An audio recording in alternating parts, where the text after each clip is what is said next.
자, 97페이지. 잡서 97페이지. 자, 총로로 볼게요. 자, 갑니다.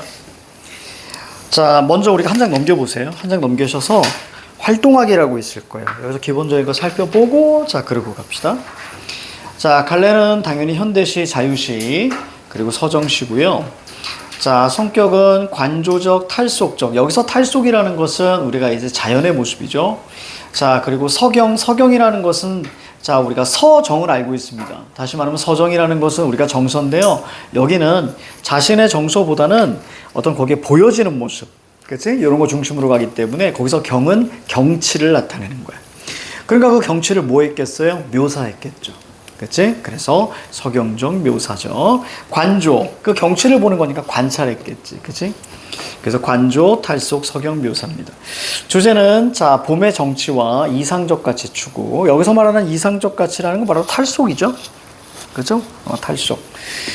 자, 시선을 자, 원경에서 근경으로 이동함. 즉 원경과 근경이라는 것은 이건 무조건 시선의 이동입니다. 시선의 이동은 원경, 근경. 즉 화자의 위치가 변하지 않고요.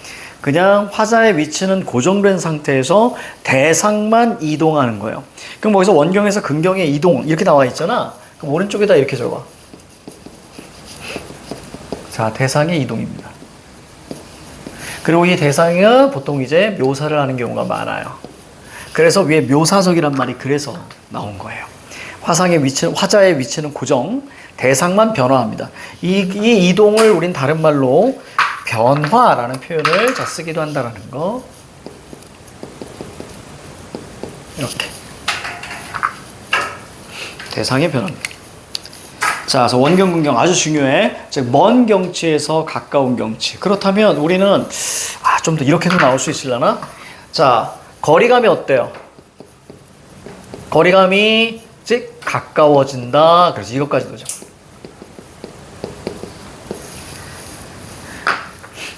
거리감이 가까워진다. 자, 그 다음 또 하나 볼게요. 동적 이미지와 정적 이미지가 조화. 그 다음에 환상적, 좀 애매한데 아무튼 탈속적, 이게 중요한 거예요. 그렇죠? 자연의 그런 모습을 이야기합니다. 즉 속세가 아닌 모습을 이야기했다. 자, 그리고 생략을 통해서 생략 동그라미 치고 별표. 그러니까 결국 여백의 미, 이게 중요한 거예요.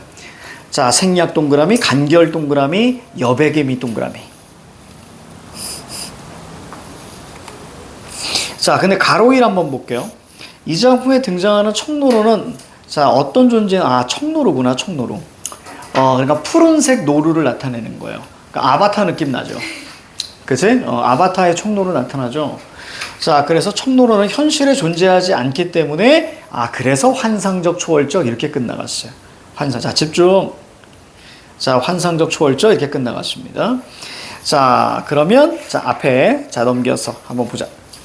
자, 박목월의 청노루입니다. 학교에서 막 청록파 이런 말씀도 하셨을 거예요. 그지?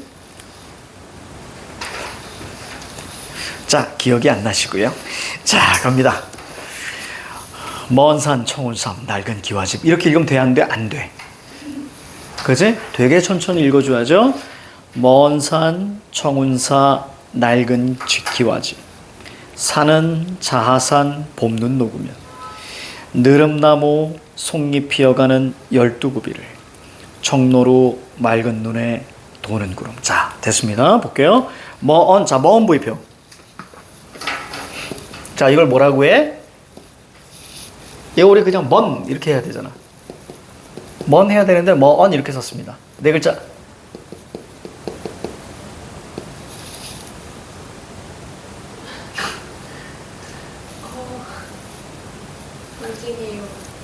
그렇지. 시적 허용. 자, 그러면 시적 허용. 자, 이것은 뭐냐면 이렇게도 묻죠. 자, 바로 음절수를 조절한 거예요. 자, 그러면 음절수를 조절했다는 얘기는 자, 먼을 두 글자로 음절수를 늘렸다는 얘기야. 그치? 여기서는 늘린 거죠. 자, 그러면 효과 의도는 뭘까요? 무조건 운율입니다. 무조건 운율입니다. 운율을 위해서. 먼 산 청운사 낡은 기와집. 자, 그래서 거기 청운사. 자, 지금 여기 거기다 부위표 잡으세요. 자, 푸른색이죠. 푸른색. 푸른색 이미지입니다. 그리고 탈속적 이미지라고 잘 써 있고요. 이것은 정적 이미지입니다. 그리고 낡은 기와집. 멀리 보이는 청운사에. 산은 자산 봄눈 녹으면. 자, 그래서 봄눈 녹으면 이렇게 나와 있네요. 그러니까 봄에 눈이 녹는다 이런 얘기죠. 그래서 봄 네모 잡으세요. 자, 시간적 배경이 나와 있습니다. 공간적 배경도 나와 있죠. 공간적 배경 어디야? 청운사, 그지? 자, 시간적 배경이 있고요. 봄눈 녹으면 느릅나무 솜잎 피어가는 12구비를. 자, 12구비를 자, 오른쪽에다가 호흡이 빨라짐 이렇게 잡으세요. 지금까지는 호흡이 느렸어요. 그지? 근데 호흡이 갑자기 빨라집니다. 즉, 이것을 우리는 어떻게 이해할 수 있냐면 호흡이 느렸다가 갑자기 빨라져요. 그래서 이것들 호흡의 변화 혹은 호흡의 조절 이렇게 얘기합니다. 자, 왜 그러냐면 이걸 이해 잘해야 돼. 어떤 친구들 이거 이해 되게 못하더라고. 먼 산, 청운사, 낡은 기와집. 산은 자하산, 봄눈 녹으면. 느릅나무, 송잎 피어가는 12구비를. 이렇게 호흡이 빨라집니다. 자, 청로로 맑은 눈에 다시 호흡이 느려집니다. 그죠? 그 다음 밑으로 내려오면 다시 호흡이 느려집니다. 자, 다시 볼게요. 자, 청로로 맑은 눈에. 그래서 거기 맑고 순수한 존재. 그래서 이상적, 자, 뭐, 탈속적, 환상적, 초월적. 이상적, 환상적, 탈속적, 초월적. 그치? 이렇게. 청로로 맑은 눈에 도는 구름. 도는 구름. 이렇게. 그래서 거기 보니까 대상이 어때요? 대상이 바뀌죠. 청운사, 자산, 느릅나무, 청로로. 자, 구름. 이해갑니까? 그럼 여기서 구름은 여러분들 눈 보고 위로 올라가는 게 아니야? 눈에 비친 구름인 거예요. 이해가지? 청로로 눈에 비친. 그러니까 카메라가 어떻게 돼? 계속 쭉 클로즈업 돼가거든요. 이해갑니까? 결국 어디까지? 청로로 눈까지. 그래서 눈에 거기에 비치는 구름까지. 그렇죠? 먼 데서 쭉 앞에 있는 자, 청로로까지. 그래서 이제 클로즈업이 돼가고 있습니다. 그래서 박목원의 자, 청로로. 자, 그래서 여기는 굉장히 간결하게 이렇게 되어 있습니다. 음보 같은 경우도 좀 바뀌었죠. 자, 전체 우리가 3음보 중심으로 가다가 마지막에 이제 2음보. 그렇죠? 각 연을 2행씩 만들었죠. 보입니까? 각 연이 2행.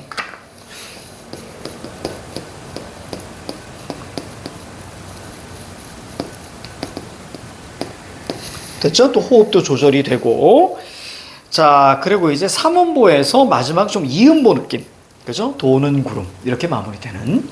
자, 됐습니다. 이 정도 우리가 보시면 될 것 같아요. 자, 넘어갑니다. 자, 5번, 6번 있습니다. 자, 문제 시작. 5번, 6번 시작.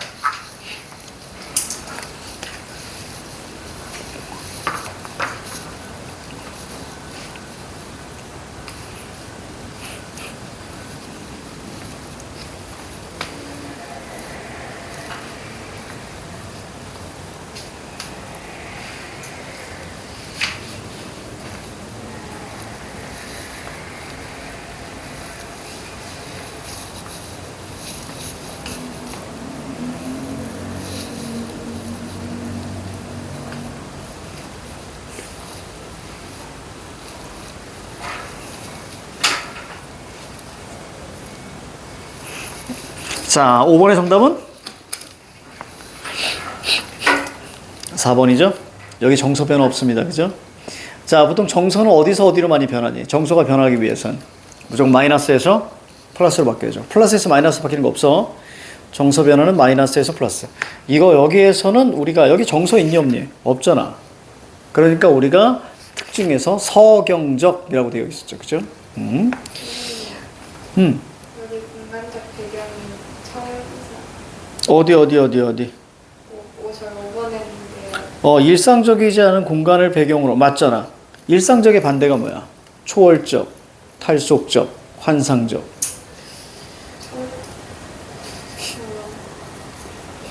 청운서 어디 있어? 얘기해 빨리 어디 있어? 저기 어디더라? 저기 내가 올라오는데 청운사를 보긴 봤는데 그게 이 여기의 배경은 아니죠.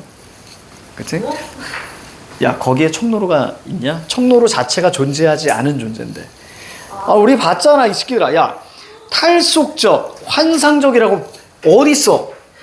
야 불과 1분 전에 여기다가 얘 반대가 뭐야? 나 정말. 자, 얘 반대가 뭐니? 일상적이잖아. 일상적 사실적이잖아. 그렇지. 이렇게 봐줘야죠. 그러니까 당연히 거기 뭐야? 일상적이지 않은 공간으로 가줘야죠. 그렇지. 그래야 우리가 이제 이렇게 가야 되는 거죠. 아유, 우리 답답이들. 자, 됐습니다. 자, 정답은 우리가 4번. 이렇게 보시면 되겠습니다. 자, 6번. 자, 6번의 정답은 4번입니다. 자, 6번에서 질문. 좋습니다. 아니, 여기 6번은 맞았으면서 이 자식아. 6번은 환상적이라고 했잖아. 그러고 나서 저기 5번에서 일상적인데? 이게 뭐 하는 거야? 앞뒤가 없어. 자, 6번에 4번입니다. 좋습니다. 자, 소설가 구보시의 일을 야, 이거 우리 이건 지난 시험범이었나? 그래요? 아니요, 이거 그냥 아예 안 들어갔어요. 아예 안 들어갔었지? 자, 그러면 우리 어디 볼 거냐면 뒤에 쉽게 쓰여진 시. 상충곡은 요 다음 시간에 갈까 생각 중이에요. 그러니까 요거 쉽게 쓰여진 끝나고 나서 잠깐 쉬었다가 상충곡. 왜냐면 니들 다 잘 거거든. 그래서 제대로 선생님이 재우려고요. 자, 387페이지입니다. 오늘 가는 데까지 가볼 거예요. 그래서 오늘까지만 이렇게 할까 생각 중이에요. 오늘까지만. 그래서 쉽게 쓰여진 시. 그럼 다음 주에는 이제 학교에서 배운 것들 중심으로 문제를 좀 뽑아드릴까 생각 중이에요. 그 학원에서 좀 배우고 원래는 6월에 완전히 문제 방출하려고 그랬는데 학교에서 배운 거는 그렇죠? 문제에서 좀 풀어보고 그래서 우리가 엄청 일찍 들어가는 거기 때문에 많은 문제들을 좀 풀어보자고요. 자, 387페이지 갑니다. 이 작품은 자, 윤동주가 일본 유학 시절에 쓴 것으로 추정되는 자, 시입니다. 자, 자아를 성찰한 뒤 자기 삶의 방향을 제시하는 화자의 모습. 밑줄. 자아를 성찰한 뒤 자기 삶의 방향을 제시합니다. 자, 그리고 모습을 솔직하고 섬세하게 보여주고 있습니다. 자, 화자는 절망 X. 어디 밑줄 칠래? 등불이라는 희망을 통해 현실 극복이지 밑줄.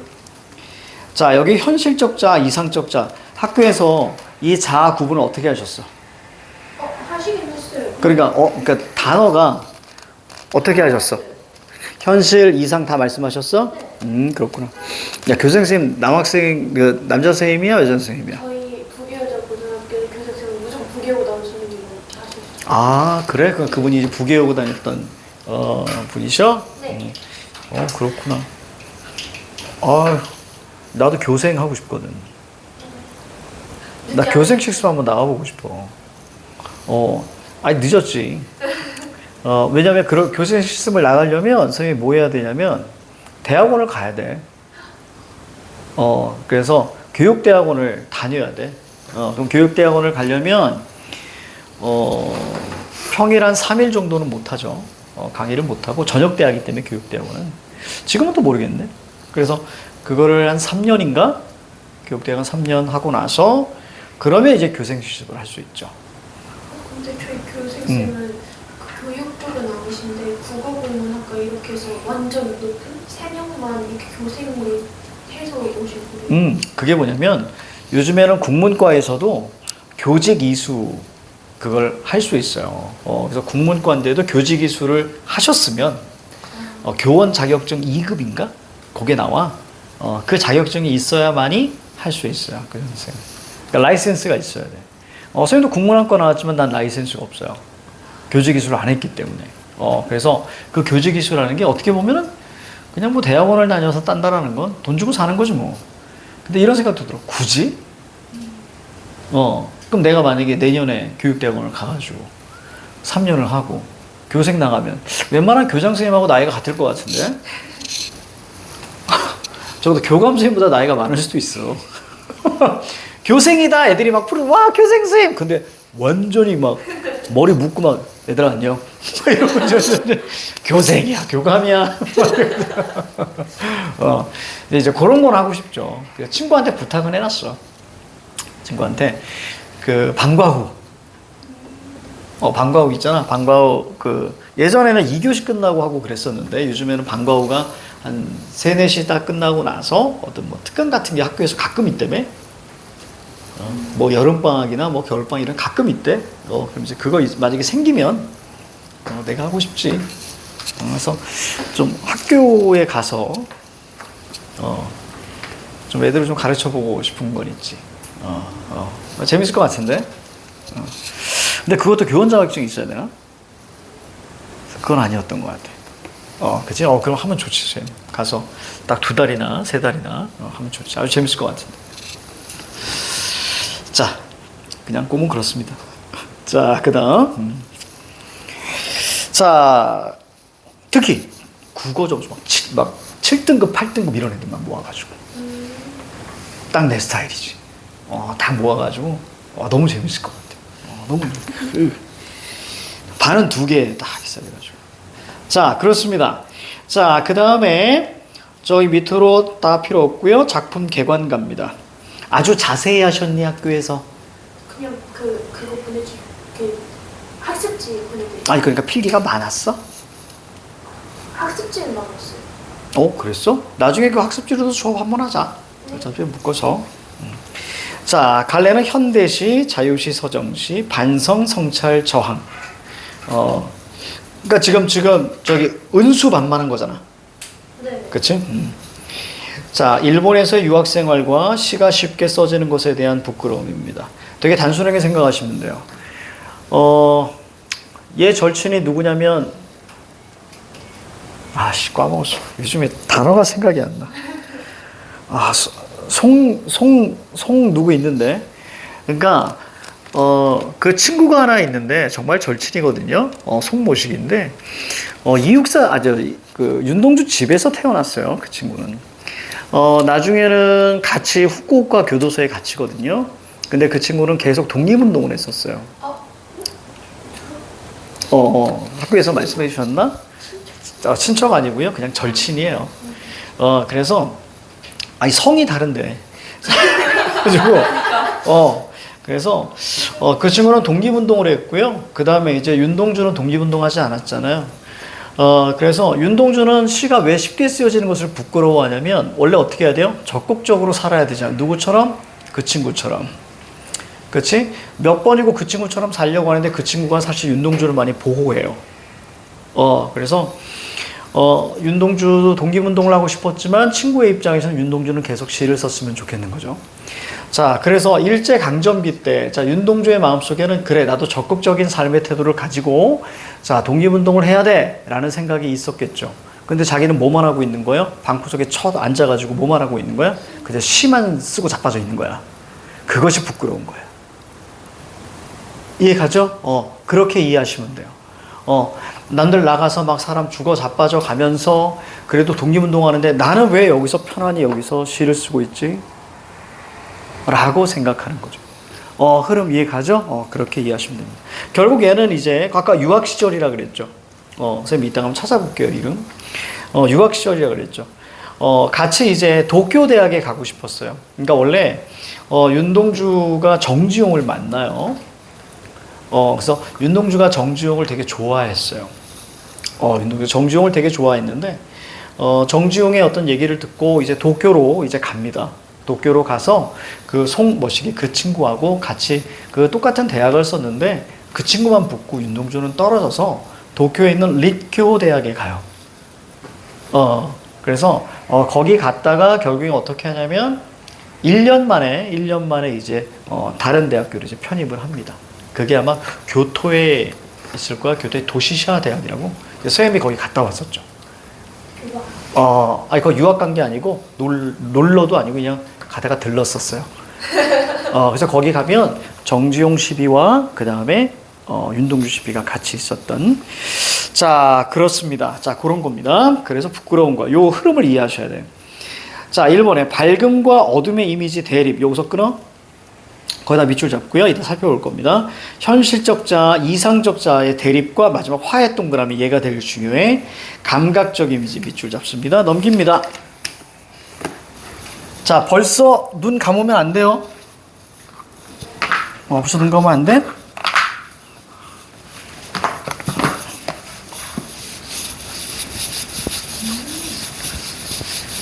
벌써부터 이렇게 눈 감으면 이따가 상충곡 나갈 때 거의 실실합니다. 거의 실실하니까 자, 정신도 바로 차리고. 그래서 이런 건 안 하잖아. 예전에 수업하다 보면 어떤 친구가 졸다가 이거 알죠? 앞에서 해가지고 내가 정말 깜짝 놀랐던 적이 있었어. 칠판이 드르르르, 이거 여기 책상 드르르르 해가지고 내가 여기 주위 다 깜짝 놀래가지고 그때 얘가 얼굴 못 들고 이러고 있더라고. 그런 적 있죠. 괜찮아요. 선생님은 저 뒤에 앉아가지고 뒤로 자빠진 적 있어요. 이렇게 내가 뒤로 그냥 자빠져가지고 꽝꽝꽝 뭐 이렇게 한 적이 있습니다. 자, 윤동주 쉽게 쓰여진 시. 관련지에서 여러 가지가 나올 수 있는데, 자, 한번 오랜만에 자, 윤동주 강의 한번 하시죠. 자, 볼게요. 자, 일제강점기입니다. 요거는요, 적지 마시고요. 네. 자, 필요한 친구만 이따가 사진 찍으시면 돼요. 이따 좀 후려칠 거니까. 자, 일제강점기. 자, 그럼 일제강점기. 자, 요거 부조리한 시대현실이잖아. 그지? 네. 자, 그럼 여기서 지향하는 건 어떤 삶이지? 바람직한 삶의 자세가 뭘까요? 일제강점기에서 바람직한 삶의 자세. 그렇죠. 그런 걸 우리는 적극적 태도라고 하죠. 이런 적극적 태도. 우선 미리 뭐 자아 분열이나 화해 이런 말씀을 하셨기 때문에 이 적극적 태도는 당연히 그치? 이상을 추구하는 거죠.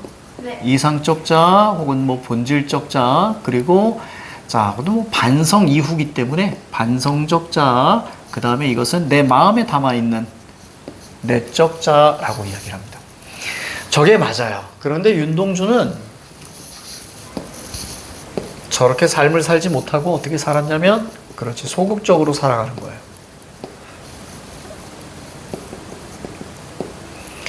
자, 그러니까 일제강점기 이 시대에 나를 맞춰가면서 사는 거예요.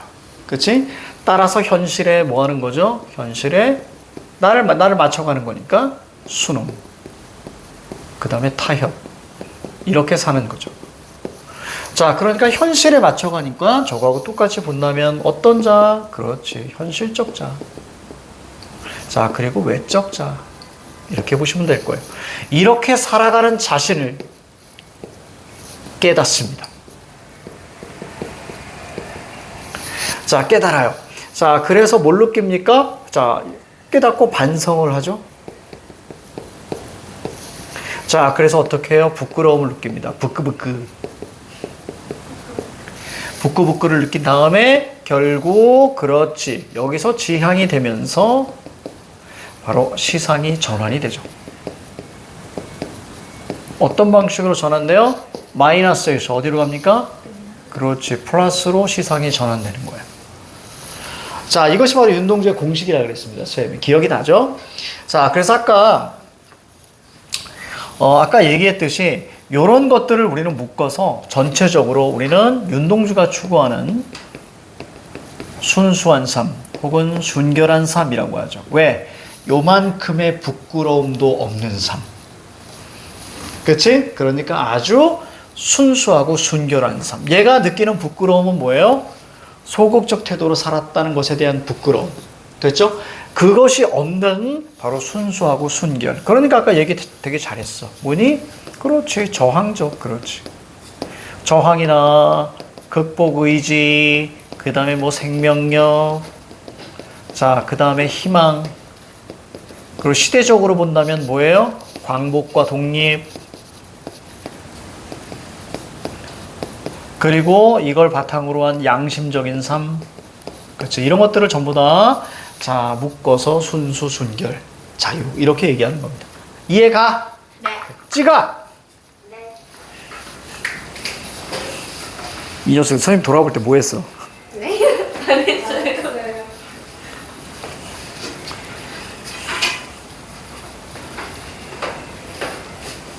졸리면 저거 가지고 와서 저기서 서서 해도 돼.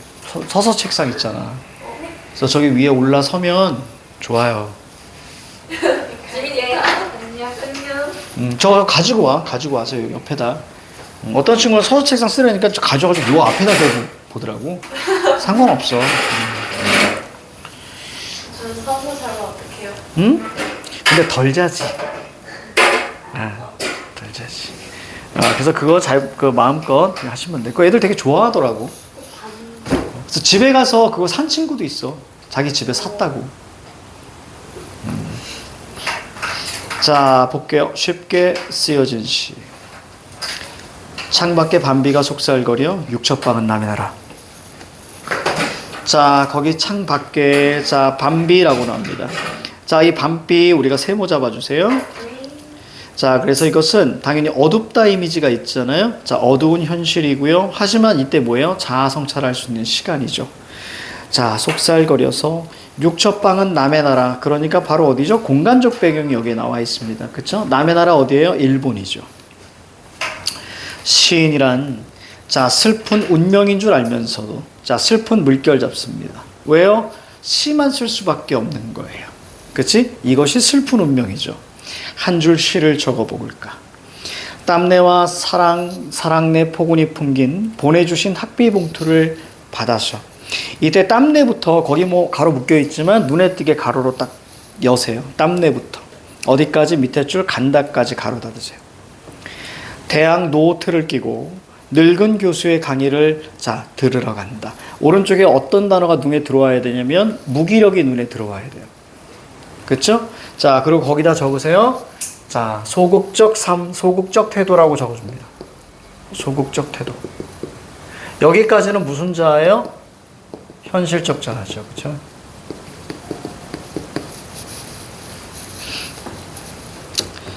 생각해보면 어린 때의 동무들 하나둘 죄다 잃어버리고 상실감 별표 잡으세요. 꽤 많이 나옵니다. 나는 현실적 자, 무기력한 자, 무엇을 바라여 나는다만 홀로 침전 세모 잡으세요. 가라앉다 이런 뜻이거든요. 그래서 뭐가 시험에 많이 나왔냐면 이거 하강적 이미지니? 이렇게 물었던 게 굉장히 많이 나와요. 침전하는 것일까? 인생은 살기 어렵다는데 시가 이렇게 쉽게 쓰여지는 것은 뭐다? 부끄러운 일이다. 오른쪽에 밑줄 쭉 칩니다. 부정적 현실에 적극적으로 대항하지 못하는 무기력하고 소극적인 자신의 모습에 대한 선차. 어렵지 않죠? 그치? 자, 나도 저항을 하고 비판을 하고 뛰어다녀야 되는데 시만 쓰고 있는 거. 이거 자체가 부끄럽다는 얘기입니다. 부끄러운 일이다. 물결 쭉 잡으세요. 그래서 거기 무기력하고 소극적인 삶을 자 반성합니다. 자, 여기서 이제 시상 전환이 일어납니다. 그렇죠? 자, 육첩방은 남의 나라, 창밖에 밤비가 속살거리는데 이렇게 나와 있죠. 자, 그러면 거기 요 부분 창밖에 밤비가 속살거리는 1년의 반복과 변주, 얘가 중요합니다. 1년의 반복과 여러분들 변주 자체가 무슨 뜻이냐면 변주라는 것은 자, 이 녀석은 바로 반복 플러스 변형이에요. 이걸 변주라고 합니다. 자, 그러니까 1년에는 어떻게 됐어? 1년에는 창밖에 밤비가 속살거려 육첩방은 남의 나라. 여기는 어떻게 바꿨어? 육첩방은 남의 나라, 창밖에 밤비가 속살거리는데 위아래를 바꿨죠. 그렇지? 자, 그래서 이것을 변주라고 하는 거예요. 반복과 변형, 이거 중요합니다. 자, 그리고 나서 뭐 다른 거 안 썼네. 오른쪽 끝에 현실의 재인식이라고 눈에 들어오니? 그 별표. 현실의 재인식. 자, 별표 잡고요. 자, 등불을 밝혀 어둠을 내몰고. 사실 여기서부터 우리가 시상의 전환이라고 거기 써 있을 것 같은데 시상의 전환 별표 잡고요. 그러니까 마이너스에서 뭘로 가는 거예요? 이제 플러스로 가는 거예요. 등불을 밝혀 어둠을 조금 내몰고 시대철을 올 아침을 기다리는 최후의 나으. 자, 등불과 어둠이라고 있네요. 자, 등불을 밝혀 어둠을 내몰고 라고 되어 있는데요. 우선 당연히 여기에 이것은 우리가 밝음과 어두움에 대비해요. 이것을 다른 말로 뭐라고 이야기하냐면 명암 대비 이렇게도 얘기합니다. 다 알아가시면 좋고요. 자, 어차피 저기 어둠이라는 것은 우리가 늘 배웠지만, 자, 부조리한 시대 현실의 어둡다 이미지잖아. 그치? 그러면 당연히 뭐가 나와요? 그렇지. 등불, 밝다 나오고요. 자, 밑에 뭐가 나오니? 아침이 눈에 들어와야지. 아침도 뭐예요? 밝다 이미지잖아요. 그죠?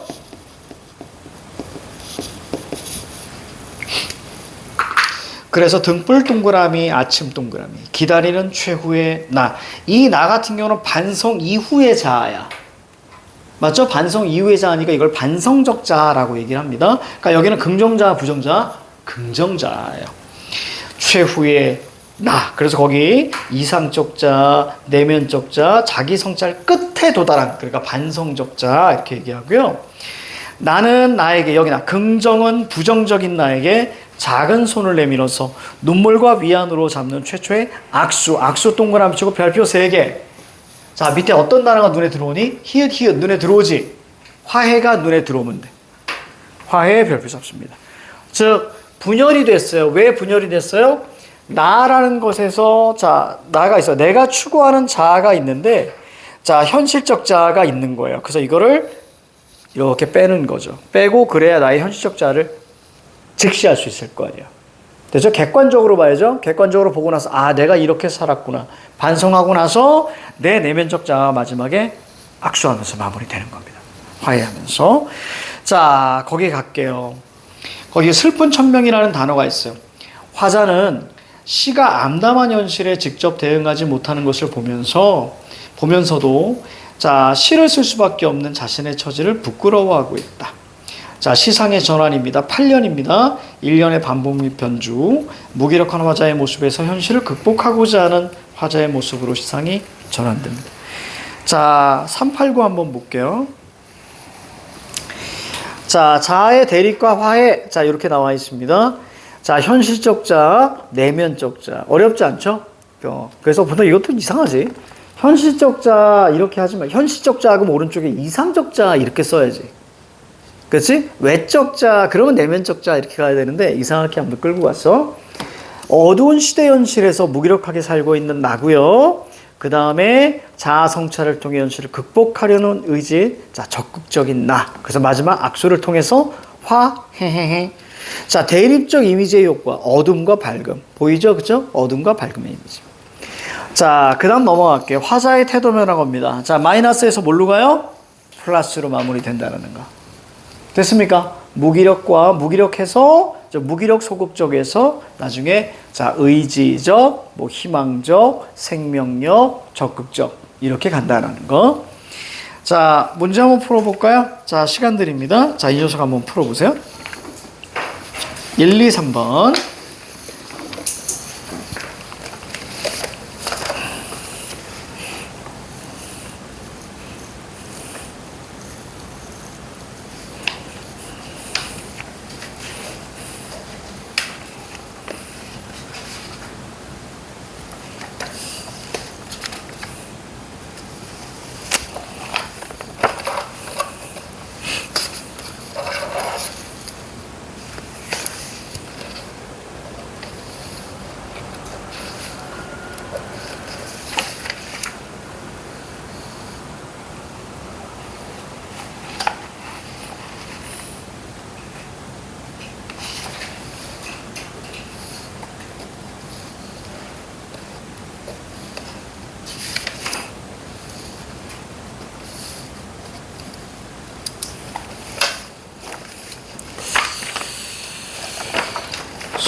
생각났어? 송몽규.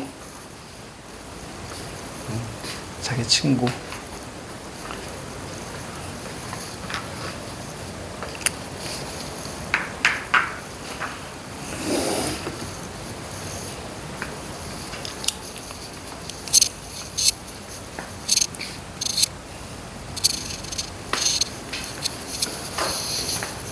들었어요? 여담이지만 저기 누구지? 영화 동주라고 있어요. 영화 동주.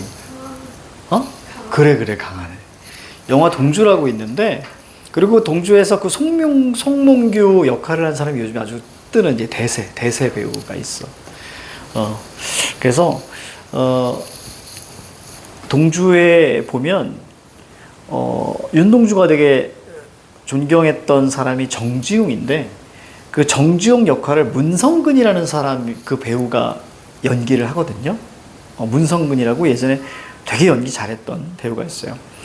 그 양반의 아버지가 어떤 우리나라 민주화의 아버지라고 하는 문익환 목사예요.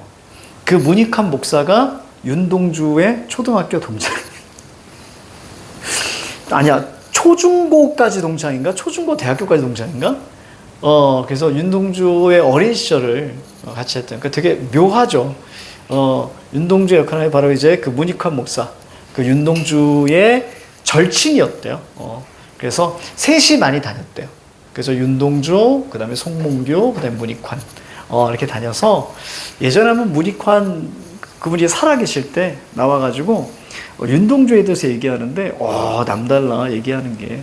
그래서 동주는 막 이러는데, 근데 그 양반의 아들인 바로 그 문성근 씨가 이제 정주영 역할을 하는데, 쌤은 이제 그 배경을 아니까 그걸 보면서도 되게 묘했어요. 진짜 묘한 그런 느낌이었습니다. 자, 됐습니다. 자, 문제 한번 풀어볼게요. 1번. 이 작품에 대한 설명으로 적절하지 않은 것은 감각적 이미지, 고백적 어조. 그러니까 당연히 반성한다는 건 고뇌죠. 얘들아, 고뇌 다르게 생각하지 마. 고뇌라는 단어는 어디서 나오는 거야? 부정적 상황이면 당연히 고뇌라고 했죠. 부정적 상황이라는 것은 이상과 현실의 괴리. 그래서 화자는 내적 갈등을 하게 되고, 그것 때문에 고뇌해서 그 상황을 부정적으로 인식하면서 부정적 현실이 되는 거예요. 알겠지? 그러니까 고뇌는 상황이 부정이니 이것만 판단하시면 되는 거예요. 알겠지? 그래서 고뇌, 반성, 현실과 이상의 대립과 화해.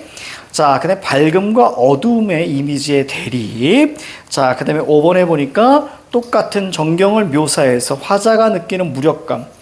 1번은 그럴 수 있습니다. 1년에서는 그럴 수 있어요. 8년에서 어떤 일이 벌어지냐면 현실의 재인식, 바로 이제 변주가 시작이 되죠. 그치? 여기서는 무력감이 아니라 오히려 생명력이죠. 왜? 반성적 자아 이유니까. 그치? 이렇게 이해하셔야 됩니다. 정답은 5번입니다. 2번. 이 작품의 시어에 대한 이해로 적절하지 않은 것은, 정답은 4번인데요. 1번에 밤비는 이 시의 시간적 배경, 처해 있는 어두운 현실. 그 다음에 2번에 육첩방은 타국의 공간에 있다. 1번이겠죠. 슬픈 운명은 시를 쓸 수밖에 없는 자신의 처지에 대한 인식, 그래서 부끄러움까지 가게 되는 거고요. 4번에 시는 화자가 시인임을 알려주는 소재이자 과거의 잘못을, 여기 회상이야? 아니지, 지금 현재죠. 그렇죠? 그 다음에 5번에 스스로 등불을 밝히려는 화자의 모습에서 극복, 저항 의지, 이렇게 나와 있습니다. 근데 2번, 4번에 과거를 현재라고 바꾸면 맞는 말이 되는 거예요? 그렇지. 근데 회상도 틀렸죠? 그렇다면 그지? 현재에 대한 반성이지. 그러다 보니까 거기에 봐봐. 여기 과거형 있어 없어? 앞부분에 없잖아요. 그렇죠? 적어볼까? 그 다음에 간다, 거실까, 부끄러운 일이다. 과거 자체가 없기 때문에 회상이 나올 수가 없는 거예요. 그 다음에 3번. 3번의 정답은 4번입니다. 시적 화자는 현실에 순응하면서 자신의 삶을 정당화하는 모습을 보인다. 이렇게 끌고 가면 안 되죠. 왜? 보기에서 마지막 노력을 하고 있다고 볼 수 있다. 이렇게 얘기했으니까. 현실의 순응. 요거 세모죠? 어디 있어요? 수능액이 어디 있니? 여기 있다. 그치? 현실 수능은 무조건 부정이다. 지금 칠판에다 여기 적어놨죠? 수능, 타협. 그렇죠? 무조건 부정이에요. 그 다음 동그라미 2번에 아까 쌤이 얘기했던 양심 얘기가 거기서 나오네요. 그죠? 이 양심은 내적 자아를 이야기하는 겁니다. 자, 그 다음 넘기시고요. 자, 1번. 이 작품의 화자가 처한 시간 공간적 배경. 자, 시간적 배경 밤비. 자, 공간적 배경 육첩방은 남의 나라. 그치? 그렇게 나와 있고요. 자, 밑에 우리가 가로 2의 예시단만 볼게요. 부정적인 현실에 적극적으로 대응하지 못하고 무기력 세모, 소극적 세모. 그렇지? 그래서 이렇게 시가 쓰여지는 것이 부끄럽다라고 우리가 보시면 되겠습니다. 윤동주의 세계 나왔네. 17년 출생, 1942, 연희전문학교, 지금의 연세대학교예요. 자, 졸업 후에 일본 유학. 자, 이렇게 쭉쭉쭉쭉 45년 2월. 조금만 더 있었으면 해방인데요. 그렇죠? 광복인데 좀 너무 아쉽지? 그래서 유고 시집이에요. 죽은 다음에 이렇게 나오게 됩니다. 자, 그 다음 우리가 거기 보시면 어둠, 등불, 자, 아침 이렇게 되어 있습니다. 예전에 이런 것도 물었었는데 윤동주의 이 시가 속해 있는 시집의 제목이 뭐니? 아는 사람. 아까 그 배우 누구라고요? 하늘과 바람과 별과 시. 그래서 예전에는 그거 나왔었어. 하늘과 별과 바람과 시. 시와 별과 하늘과 바람. 막 이렇게 해가지고 헷갈리게 해가지고 막 나왔었어. 그래서 하늘과 바람과 별과 시. 그렇죠. 자, 그래서 두 글자에서 한 글자로 간다. 자, 됐습니다. 자, 그 다음에 1, 2번 있어요. 자, 1, 2번. 자, 1, 2번 시작. 요거하고 잠깐 쉬죠. 그렇죠? 서 있으니까 좀 낫지. 다리는 아픈데. 만약에 앉아 있었으면 꿈꿨을 거야. 어제 일본어 수행평가 있었는데 그게 5월 18일이었다가 5월 19일로 바뀌었거든요. 오늘? 네. 근데 내일로 바뀌었는데 그걸 모르고 내일이다 해가지고 어제 새벽 3시까지 PPT 만들고 있었어요. 그랬구나. 아이고, 힘들었겠다.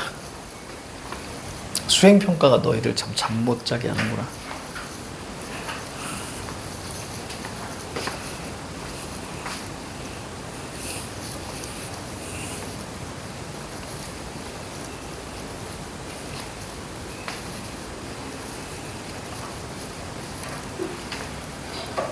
다 풀었나요? 자, 1번의 정답은 5번입니다. 어렵지 않죠? 자, 2번의 정답은 4번입니다. 그렇죠. 이렇게 풀었으면 됐습니다. 잠깐 쉴게요. 뒤에 이상의 거울은 학교에서 하면 나가겠습니다. 네.